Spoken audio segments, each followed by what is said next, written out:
حمادة داخل حمادة وبيضع الهدف الأول. بيضع الهدف الأول للنادي المصري في الدقيقة 73. هنشوف دقايق من نار، والنادي الإسماعيلي زي ما بقول لحضراتكم ممكن يدفع ثمن الاسترخاء في أحداث الشوط الثاني غالي جدا جدا. بعد ما عبد الحكيم هيلعب الضربة الحرة، بيلعبها على القائم الأول، وادي لمسة وهدف تاني. قلت لحضراتكم وقبول التحدي. هل حطها رؤوف ولا حسني؟ هو حسني عن طريق النيران الصديقة، ولكن النسر الأخضر يعود عن طريق النيران الصديقة من القائد حسني عبد ربه.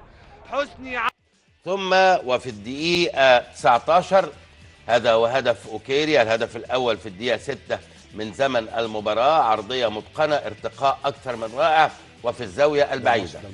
ده النادي المصري 6 من زمن المباراة، عرضية متقنة، ارتقاء أكثر من رائع وفي الزاوية البعيدة. ده النادي المصري. نحن نتابع الآن أهداف النادي المصري أمام الأسيوطي 0-2 لويسون في الدقيقة 15 وأحمد رؤوف في الدقيقة 30. هذا هو لقاء الأسيوطي والنادي المصري البورسعيدي. نحن نتابع الآن أهداف النادي المصري أمام الأسيوطي 0-2 لويسون في الدقيقة 15. هذا هو لقاء الأسيوطي والنادي المصري البورسعيدي.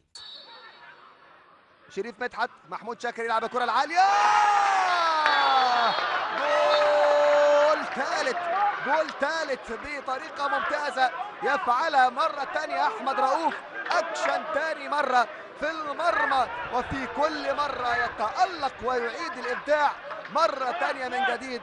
من الواضح أن اللون الأخضر هو اللون المفضل لدى رؤوف، وبالتالي يضع النقاط مجددا فوق الحروف، ارتقاء من على نقطة. مباراة غريبة وعجيبة، هي مباراة ضربات الرأس من ناحية الأهداف. قطة على التنفيذ، بينفذها على القائم الأول، وادي الرأسية، جول.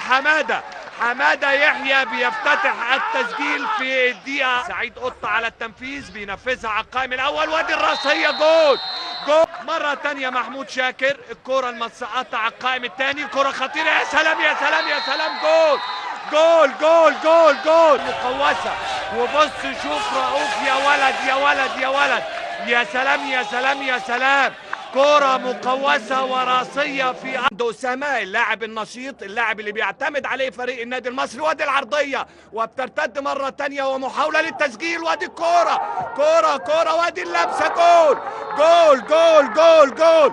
حمادة يحيى تسجيل وبيضع الهدف الثالث في مشوار النادي المصري وفي مشوار حمادة يحيى. على طول بيجد المتابعة.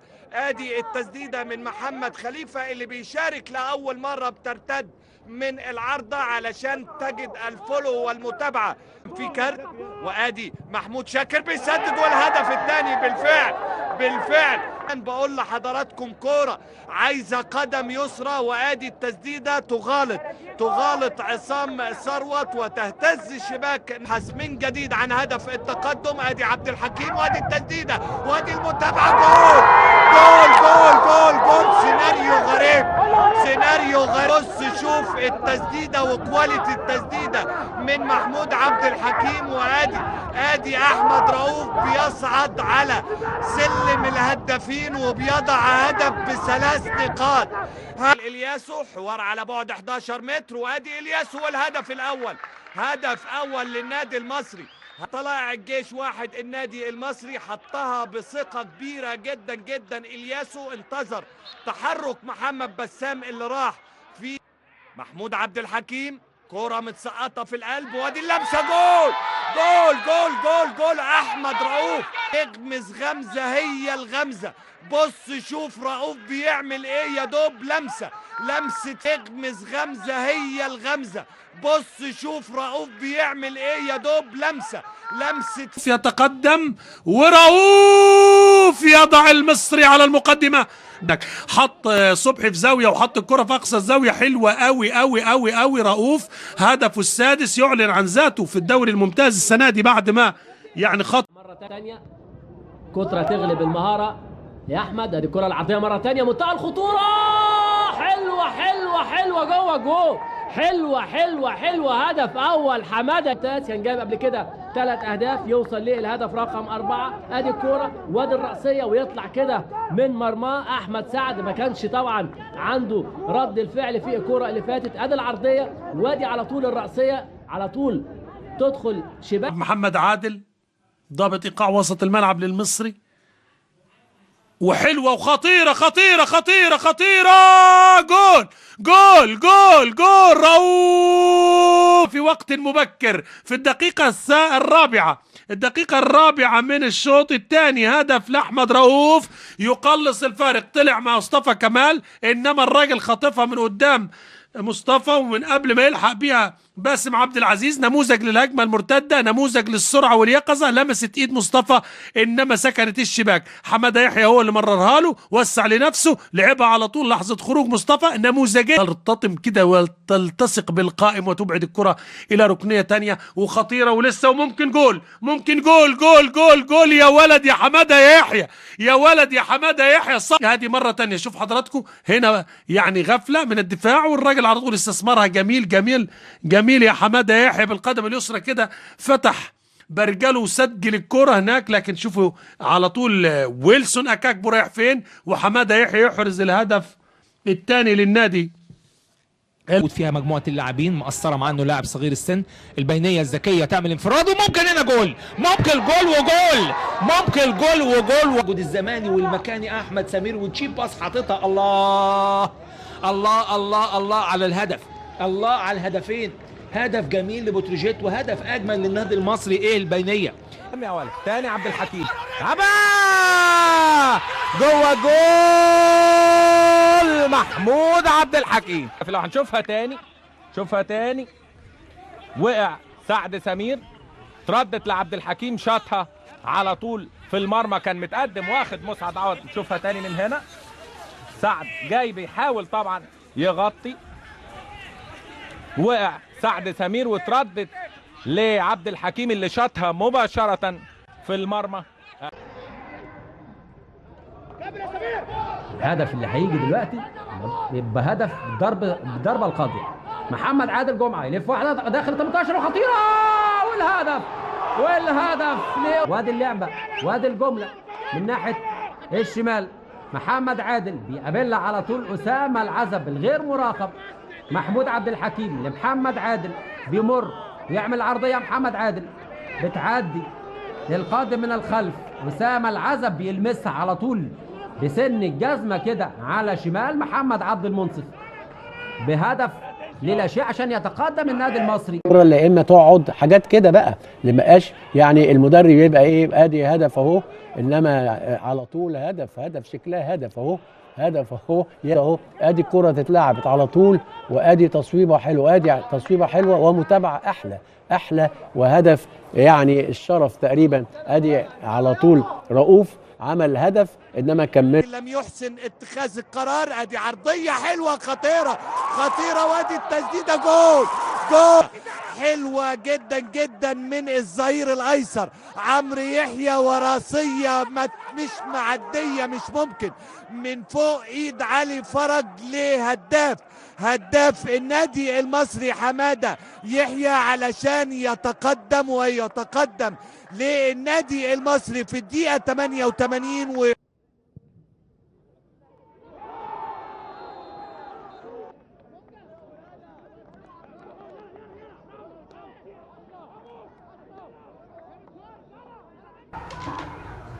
اتلعبت الكرة العرضية على حدود المنطقة، ممكن هنا جوه جول لمحمد أشرف. ادي الكرة دربكة وخطأ استلام ولا أجمل، على طول حاططها على طول محمد أشرف. ادي اللمسة وادي الاستلام رائع جدا، منتهى الثبات والثقة من محمد أشرف في منطقة من أخطر المناطق. هي أمير السيد الحكم الرابع. ادي الكرة العرضية وادي المحاولة هنا مرة تانية المحاولة، وادي الكرة حلوة. ايه يا ابني ده؟ ايه يا ابني ده؟ يعمل اداء ولا اجمل، هدف رائع رائع رائع. بيبص عليها محمد فتحي، كوره جميله جميله جميله. النهارده عاشور بقول لحضراتكم متالق في اهدافه، حاططها في المقص اليمين. ادي الكوره، استلم الراجل، محدش ضاغط عليه، وادي زميل احمد الهن، وادي حاططها. ايه ده كأن الراجل. تتلعب رمية التماس، ضغط، عدى حلو عمر يحيى، والعرضية عرضية وجول جول جول جول جول. حمادة يحيى بنادي المصري. بص شوف عمر يحيى بيعدي ازاي ويلعب عرضية أرضية جميلة. يجد المتابع والهداف حمادة يحيى بباطن القدم يحول الكرة داخل. رحلة طويلة محمود عبد الحكيم مع مختار ادي كرة وهدف اول مش ممكن. رؤوف لسه بيقول لي قبل الماتش هسجل النهارده. رؤوف مش ممكن في الثواني الاولى. لسه بقول لحضرتك مباراة صعبة جدا على النادي المصري نظرا للظروف المحيطة، لكنها على الورق طبعا وفي واقع الامر هي مباراة سهلة للنادي المصري. وعلى طول رؤوف من عرضية محمود عبد الحكيم، لا روح جديدة للاعبي النادي المصري وجهاز فني جديد وقيادة جديدة، وهنشوف شغل جديد. زمام الامور المصري عودنا في الثمان مباريات اللي فاز فيها هذا الموسم بانه الفريق الوحيد اللي لم يحقق اي فوز على مدار 25 جيم. انما عاشور هيصوب، عاشور تصويبه قويه، هدف محمد عاشور الادهم. لسه بقول لحضراتكم كان سجل هدفين في مرمى الرجاء من تصويبتين رائعتين محمد عاشور الادهم. ويا تذكر يعني ذاكرة التهديف مرة ثانية محمد عاشور الادهم بهدف هو الثالث ليه هذا الموسم مع النادي المصري، والهدف الثاني للنادي. ودي تسديده من مسافه بعيده حلوه وجوه جون.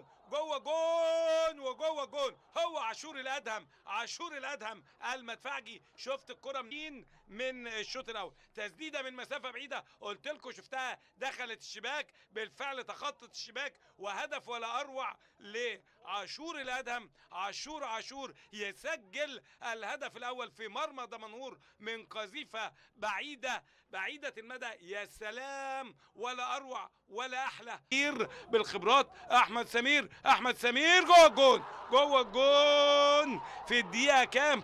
94. أحمد سمير غالية 3 نقاط غالية، مش مجرد الفوز على دمنهور. ادي احمد سمير عامل ماتش كبير ويستحق التقدير من كل الجماهير المصراوية والبورسعيدية اللي يعني اتعملت حلوه. فوزي يلمس المره دي، لسه احمد سمير وجول يعني الجول ده لو جه بدري شويه كانت المباراه كانت تبقى احلى من كده. هدي عليها وصبر عليها كتير قوي احمد سمير وحطها حلوه رغم وجود 3-4 لعيبه جوه الجول. بصوا يا جماعه حطها في حته صعبه جدا. يعني احتسبوا حكم هذا اللقاء، وادي محاوله منتهى الخطوره. جول يا داوودة، مش كم اللقاء بيقول جول، هو جول داوودة. يا ولد وش الساعد داوودة. عدد من يعني المدربين اللي عاشوا دائما في الظل هناك في الجمهوريه بشبين. كابتن خميس دودار يتابع كورته، لسه عنده التركيز، قيمة التركيز واحساسه بالمكان وامكانيات كبيرة لهذا المهاجم او صانع يعني خط الوسط، صانع هجوم خط الوسط. نعم ليس هو مهاجم صريح او سترايكر، ولكن هنا العمل. واحمد رؤوف كان عايز يعمل خلفية مزدوجة لكن مقطوعة. توصل تاني الجمعة، عرضية اوبا يا سلام هو ده الكلام وهو ده الهدف واحرز الهدف الاول للنادي المصري. لسه بقول لكم ممكن حد يخطف ال3 نقاط ويجري، كان هيعملها اشرف، لكن اللي عملها احمد رؤوف. ادي اللعبه، وادي اللي عملها، وادي اللي سجلها، وادي اللي فرح وفرح البورسعيديه وهو احمد رؤوف. الاعصاب هنا لها دور يا ولد يا سيد يا عبد العال.